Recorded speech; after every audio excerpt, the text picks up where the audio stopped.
நாம அவனை கஷ்டப்பட்டு இந்த ஆனமலையார் நல்லாறு திட்டத்தை நிறைவேற்ற வேண்டும் என்று பாடுபட்டோம். ஆனா திராவிட முன்னேற்ற கழக அரசு ஆட்சிக்கு பிறகு அப்படியே கிடப்புல போட்டுட்டாங்க. அது மட்டுமல்ல, மக்கள் அத்தனை பேரும் சிந்திக்க வேண்டும். இது சாதாரண பிரச்சனை இல்ல, ஜீவாதார பிரச்சனை. விவசாய உயிர் மூச்சு. நீ ஒரு உடம்புக்கு உயிர் எப்படியோ அது போல விவசாயிக்கு நீர் முக்கியம். குடிப்பதற்கு நீர் முக்கியம், விவசாயத்திற்கு நீர் முக்கியம். அதை அதிமுக அரசு உணர்ந்து அதற்காக இவ்வளவு முயற்சி எடுத்தோம்.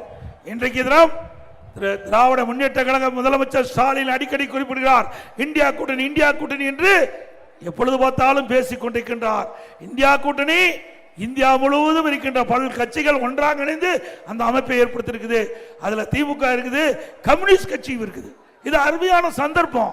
இந்த சந்தர்ப்பத்தை பயன்படுத்தி இந்தியா கூட்டணியில் அங்கம் வைக்கின்ற கம்யூனிஸ்ட் கட்சியோட திராவிட முன்னேற்ற கழக தலைவர் இன்றைய முதலமைச்சர் ஸ்டாலின் பேச்சுவார்த்தை நடத்தி இந்த ஆனமலையார் நல்லாறு திட்டத்தை நிறைவேற்றுவதற்கு பாடுபடலாம். அதை பத்தி எல்லாம் கவலையே, விவசாயிகளை பத்தி கவலை இல்லை, நாட்டு மக்களை பத்தி கவலை இல்லை. நேரா கேரளா போனாரு, பேச்சுவார்த்தை நடத்த சொன்னாரு. அதுல எந்தவித அறிப்பு வரல, எந்தவித செய்தியும் வரல. எதுக்கு போனாரு, எதுக்கு வந்தானே தெரியல கேரளாவுக்கு.